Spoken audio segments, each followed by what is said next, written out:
In 2015, the Central Bank of Nigeria placed some items on a list not valid for foreign exchange window in Nigeria, and Stockfish was later included in the list.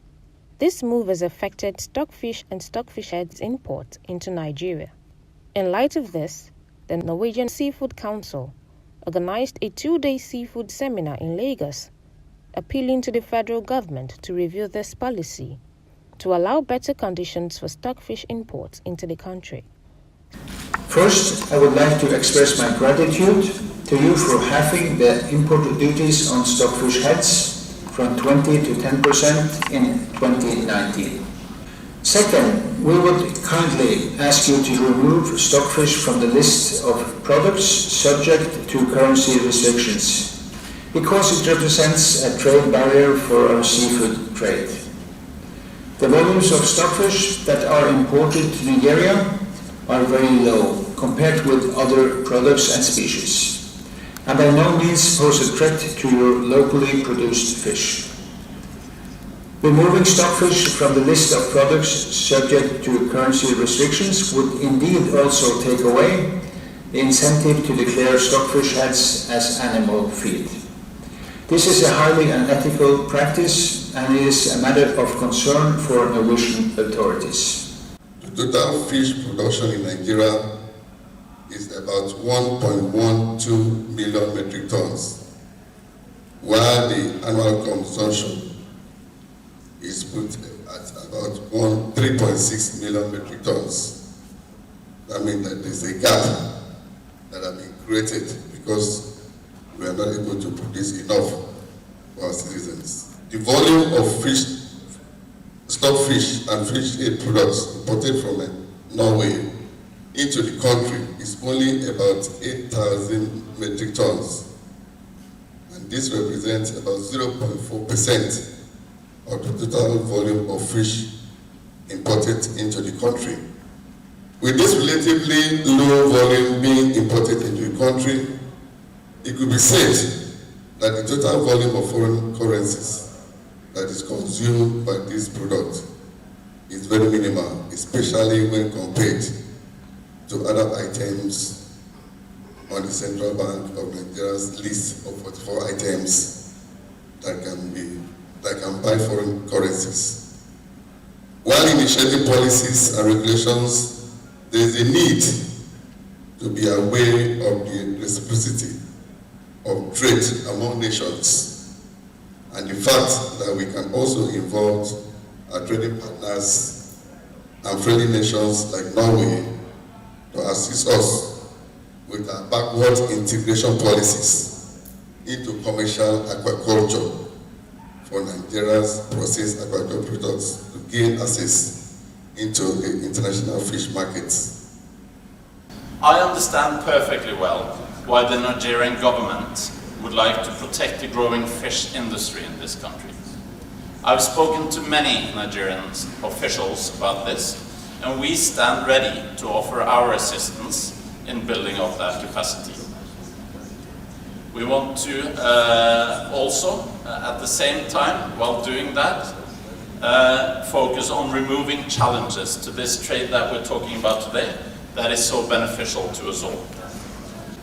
To me, doing what we can to promote stockfish trade is a win-win for all of us, for Norway, for Nigeria, and for everyone involved. Nigeria does not have the climate to produce stockfish. You are blessed with too much sun and too few really cold days like we are suffering through. But Norway has the climate and plenty of food. And you have the market, the food culture, and the affection for this very special product. But the goal is not really to import a lot more. The goal is to remove barriers, to have an honest trade, to lower the price through regulatory work, and to allow for this fish and this culture to continue like it has for more than 100 years. The import of stockfish is important also to Nigeria. It creates jobs, it puts food on the table, nutritious food on the table, and food that is sustainable. And then in conversations with ministers, with the Minister of Agriculture and others, I have also offered Norwegian assistance to build capacity in the fishery sector here in Nigeria. But that is a conversation that we're going to continue We think that it was meant to be an encouragement to produce more fish locally, which is understandable. But unfortunately, also it then covers absolutely every type of fish, and also fish that is very special, like the stockfish, was also then entered into this category. And that is the reason why we are here today, because we would like to remove stockfish from that list, because we believe that stockfish should not have been on that list initially, and we have very many good reasons to take it off that list. Seafood can be an important part of the solution in terms of rebuilding communities, creating jobs, and food production. And there are several potentials in the seafood industry to jumpstart battered economies post-COVID-19. River State government, I must say at this point, has made tremendous progress in infrastructural development to enable businesses to thrive in the state. And His Excellency, our Governor, expressed the desire of River State government to partner with the Norwegian Embassy in regards to agricultural, especially agro-fisheries. Nigeria is the second largest importer of seafood from Norway, after the People's Republic of China. Nigerian imports from Norway stood at $148.39 million as at 2019. We cherish the relationship and will continue to foster the growth of investment, trade, and cooperation between both countries.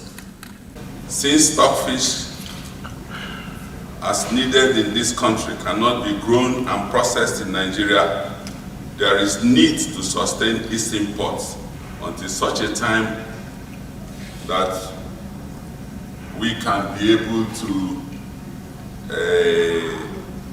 be self-sufficient. Otherwise, the protein source will keep diminishing in both the protein source will diminish in both the production of food and perhaps direct consumption in some cases.